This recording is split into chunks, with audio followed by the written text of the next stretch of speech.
जिंदगी बहुत कुछ सिखाती है, ज़रूरत है तो सीखने वाले की। ऐसी एक नई कहानी जो हमें ऐसी 3 बातें बताएगी जो हमारी ज़िंदगी के अलग अलग पड़ाव पर हमारे हमेशा काम आती रहेगी। एक बार एक जंगल में काम करने वाला आदमी रोज़ाना की तरह अपना काम कर रहा था। तभी उसने देखा कि एक आसमान में एक बहुत खूबसूरत पक्षी उड़ता हुआ जा रहा है, लेकिन उसकी खूबसूरती से भी ज़्यादा हैरान करने वाली बात यह थी कि वो पक्षी बोल रहा था।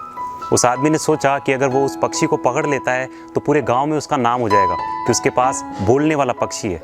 यही सोचकर उस आदमी ने उस पक्षी का पीछा किया और कैसे जैसे करके उस पक्षी को पकड़ लिया। अब जैसे ही उस आदमी ने उस पक्षी को पकड़ा तो उस पक्षी ने उस आदमी से कहा कि देखो आदमी, तुम जानते हो कि मैं कोई सामान्य पक्षी नहीं हूँ, तुम जानते हो कि मैं बोल सकता हूँ, तो अगर तुम मुझे रिहा कर दोगे तो मैं तुम्हें बदले में ऐसी 3 बातें बताऊंगा जो तुम्हारी पूरी जिंदगी भर तुम्हें काम आएगी। उस आदमी ने थोड़ा सोचा और फिर उस पक्षी की बात पर राजी हो गया। वो पक्षी एक बार फिर से बोला, लेकिन मेरी एक और शर्त है। मेरी शर्त ये है कि मैं पहली बात तुम्हें तब बताऊंगा जब तुम मुझे रिहा करोगे, दूसरी बात मैं तुम्हें तब बताऊंगा जब मैं उस सामने वाले पेड़ की उस डाली पर जाके बैठ जाऊंगा, और तीसरी बात, आखिरी बात मैं तुम्हें तब बताऊंगा जब मैं उस पेड़ के एकदम ऊपर जाकर के बैठ जाऊंगा। उस आदमी ने कहा, चलो ठीक है, मैं ये बात भी मान लेता हूँ। अब जैसे ही उस आदमी ने उस पक्षी को रिहा किया तो पक्षी बोला, ये है मेरी पहली बात, जिंदगी में कभी भी अपनी पुरानी गलतियों के कारण अपने आप को ज़रूरत से ज़्यादा परेशान मत करना। उस आदमी को उस पक्षी की कुछ बात समझ में आती उससे पहले ही फटाक से वो पक्षी जाकर सामने वाले उस पेड़ की डाली पर जाके बैठ गया, और वहाँ जाकर वो पक्षी फिर से बोला, ये है मेरी दूसरी बात, अगर तुम्हारे पास कोई पक्का सबूत ना हो तो अगर कोई ऐसी बात है जो कॉमन सेंस यानी कि सामान्य ज्ञान के अगेंस्ट जाती हो, उस बात पर भरोसा कभी मत करना। ये कहकर वो पक्षी उस पेड़ के एकदम ऊपर जाकर बैठ गया और उस आदमी पर हंसते हुए कहने लगा कि मैंने तुम्हारे जितना बेवकूफ़ आदमी कभी नहीं देखा है। क्या तुमने आज से पहले कभी मेरे जैसे बोलने वाला पक्षी देखा था? मैं कोई साधारण पक्षी हूँ ही नहीं। अरे बेवकूफ़, मेरे अंदर ही बेशकीमती हीरे हैं। अगर मुझे रिहा करने के बजाय तुमने मुझे अपने पास रख लिया होता तो आज तुम करोड़ों के मालिक होते। उस पक्षी की ये बात सुनकर वो आदमी पागलों जैसा हो गया। वो अपने आप से कहने लगा कि अरे मैं इतना बेवकूफ़ कैसे हो सकता हूँ। ज़िंदगी में पहली बार मेरे पास एक मौका आया था कि मैं अमीर बन सकता हूँ, और अपनी बेवकूफ़ हरकतों की वजह से मैंने अपने उस मौके को भी गंवा दिया। मैं अपनी पूरी ज़िंदगी भर अपनी इस गलती से नहीं उबर पाऊँगा। ये कहने के बाद उस आदमी ने उस पक्षी से कहा कि ओ पक्षी, चलो कोई बात नहीं, कम से कम मुझे तुम वो तीसरी बात तो बता दो जो तुम मुझे बताने वाले थे।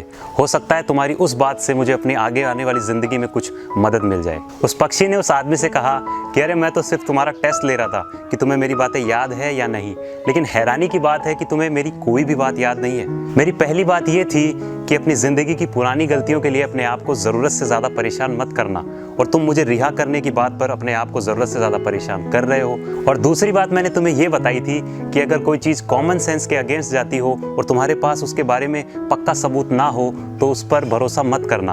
और हैरानी की बात है, तुम ये भी भूल गए हो, तुम इस बात को मानने के लिए तैयार हो गए हो कि मुझ छोटे से पक्षी के अंदर बेशकीमती हीरे होंगे, लेकिन क्योंकि मैंने तुम्हें ये वादा किया था कि मैं तुम्हें 3 बातें बताऊंगा, इसलिए ये है मेरी तीसरी बात जो तुम्हें पहले से पता है। जब तक तुम वो अपनी ज़िंदगी में लागू नहीं करोगे तब तक कुछ नया जानने का कोई फ़ायदा नहीं है। ये कहकर वो पक्षी आसमान में दूर उड़ गया।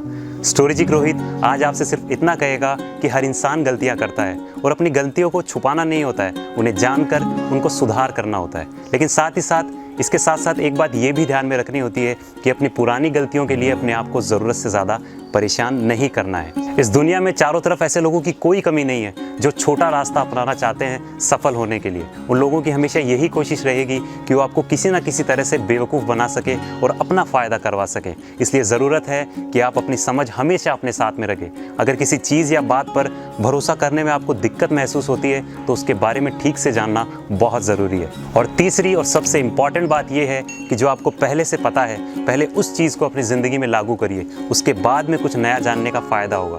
अक्सर हम कुछ काम करना शुरू करते हैं और उसे ख़त्म करने से पहले ही बहुत सारे नए काम करना शुरू कर देते हैं। इस प्रोसेस में हमें ऐसा लगता तो है कि हम कुछ ना कुछ कर रहे हैं, क्योंकि हम अपने आप को बिजी रखते हैं उन अलग अलग कामों में, लेकिन असल में कोई एक्चुअल काम ठीक से होता नहीं है। ये बिल्कुल वैसा ही है जैसे अपनी मुट्ठी में रेत को पकड़ने जैसा। जब हम रेत हाथ में लेकर मुट्ठी बंद करते हैं तो ऐसा लगता ज़रूर है कि हमारे हाथ में बहुत सारी रेत है, लेकिन धीरे धीरे वो रेत हमारे हाथों से फिसल जाती है, और जब हम अपनी मुट्ठी खोलते हैं तो हम देखते हैं बहुत थोड़ा सामने जो है रेत अपने हाथों में पकड़ी हुई है। या फिर ये बिल्कुल ऐसे समझ सकते हैं कि अगर जो हमने कल खाया है अगर वो हम डाइजेस्ट नहीं कर पाए हैं तो आज फिर से ठूस ठूस के खाने से कोई फ़ायदा नहीं है, वो हमारे शरीर को नहीं लगेगा।